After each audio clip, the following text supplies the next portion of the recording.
Yeah, back when your mother went to college and in high school, we bought the first one.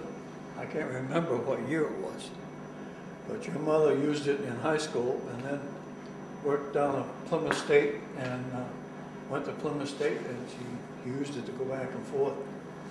I remember one motor that blew. I went after the car sitting beside the thruway and dragged it home. We had to get a new motor for it. And then the second daughter, Cammie, we bought another one, and about the same thing happened. She went to Keene State. I can remember going after that, 20 below zero one night, and it got so bad that I made up a special hitch to latch onto the bumper, and a trailer hitch to my pickup.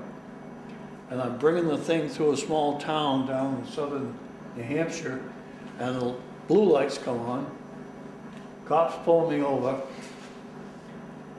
He comes up, he says, "Man, I don't know what you got going here," but he says, "You got fire flying out of the back of this little car." And he says, "You got to check it out." He said, "You're not doing anything wrong, but," he said, "you got to check this out before the thing catches on fire." Well, come to find out, the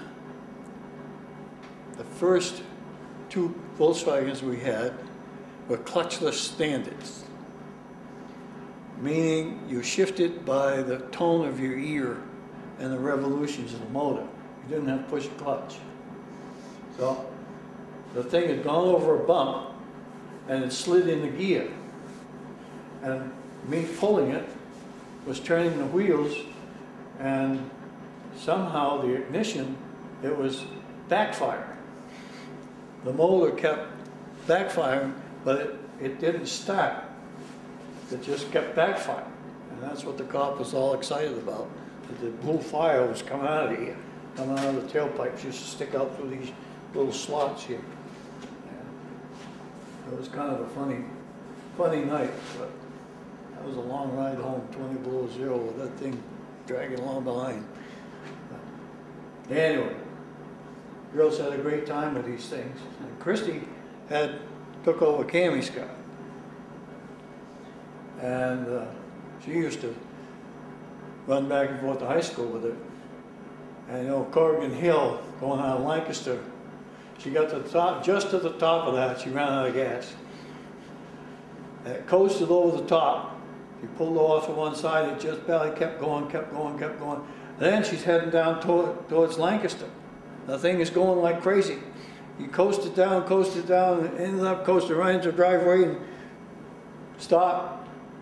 Got it home. I was proud of her. She got home. I said, "Oh, bugger." That was a neat thing. She coasted right into the driveway. Got out. She said, "Out of gas, Dad." I said, "Where'd you run out of gas?" "Up the top of the hill." She said, "I just coasted down to breakfast." I said, "Good for you." Yeah. And this one was Carrie's car, the youngest.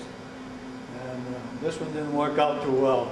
It had serious structural problems underneath in the front. So we couldn't end up getting it inspected. So anyway, this has been sitting around my backyard for probably 15 years until we tackled it this year. So she's going to fly again.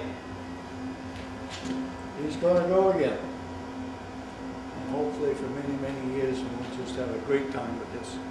Doing all kinds of promotions and baseball stuff, and hopefully get worked into the Red Sox organization and down to Florida with fantasy baseball that we do, and Cammie does now with me, and we get Boston baseball is a group that I'm involved with now. I think this will really be fun.